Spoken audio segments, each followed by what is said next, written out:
कुछ एक्वेरियम्स कितने ब्यूटीफुल लगते हैं ना, नजर ही नहीं हटती उनसे। लेकिन यही प्लांट्स, यही स्टोन्स, यही वुड जब आपके एक्वेरियम में आप यूज करते हो तो ये एक पत्थर का ढेर लगता है। ऐसा क्यों?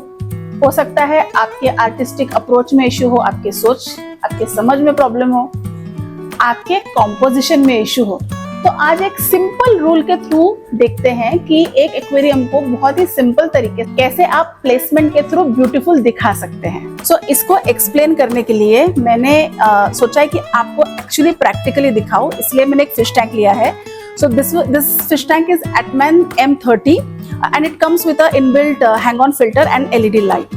अब बिगिनर्स क्या गलती करते हैं कि जब आप फिश टैंक लेकर आ जाते हैं, आप ग्रेवल्स लेकर आ जाते हैं, आप डेकोरेशन के लिए या प्लांटेड एक्वेरियम आपने सोचा है तो आप कुछ डेकोर रॉक्स लेकर आ जाते हैं and what you do is आप इसको लाकर रॉक को एग्जैक्टली टैंक के बीचों बीच रख देते हैं। ऑल्सो एक हाथ ड्रिफ्टवुड आप लेकर आते हो और ड्रिफ्टवुड भी आप एग्जैक्टली इस तरीके से मे बी स्टोन के पीछे प्लेस कर देते हैं। ओके, नतीजा आपका टैंक बोरिंग दिखता है बिकॉज ये टैंक अब कुछ स्टोरी ही नहीं बता रहा। इट इज जस्ट आपने कुछ चीजें लाई हैं, आपने बिना सोचे बिना प्लान किए उन चीजों को टैंक के अंदर रख दिया।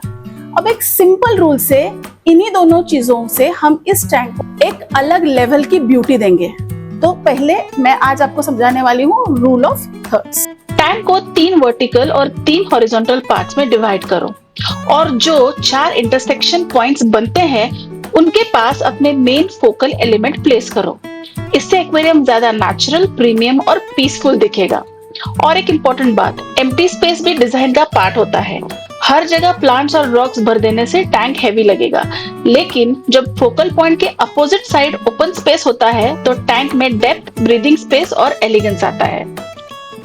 हमने क्या किया है, अभी एक्वेरियम का सारा फ्लो इधर साइड ले लिया है। So everything is pointing this side और यहाँ पे ये साइड हमने हेवी करके ये साइड को हमने सारा एम्प्टी छोड़ा है सो दैट हम फिशेस का अच्छे से देख सकते हैं। ऑल्सो अगर इसको प्लांटेड करना है तो I would of course use carpet here. Okay, जब इसमें हमको प्लांटेशन करना है तो ये जो सेक्शन है इस सेक्शन में हम कारपेटिंग करेंगे। इस सेक्शन में एंटायरली फ्रंट हम कारपेट से कवर करेंगे। यहाँ ड्रिफ्टवुड के आसपास ये जो सेक्शन है इसमें हम सारा फोरग्राउंड करेंगे एंड हमारा पीछे जो सेक्शन है यहाँ पर हम स्टेम प्लांटेशन करेंगे।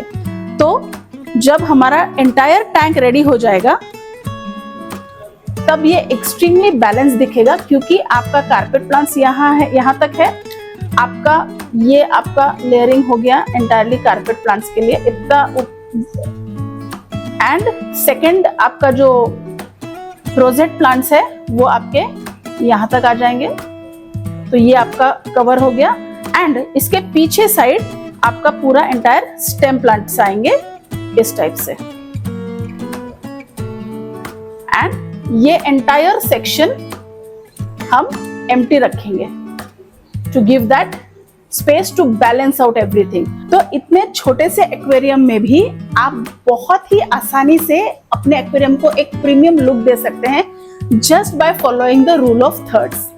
तो आज हमने एक छोटे से 15 इंचेस के टैंक में देखा कि एक्वास्केपिंग आप इजीली कैसे कर सकते हैं। अब देखो इसमें चेंजेस तो बहुत सारे होंगे क्योंकि कुछ चीजें शायद आपको इसमें आप अग्री नहीं कर रहे होंगे, दैट इज कम्प्लीटली ओके, ये पर्सपेक्टिव आपका है।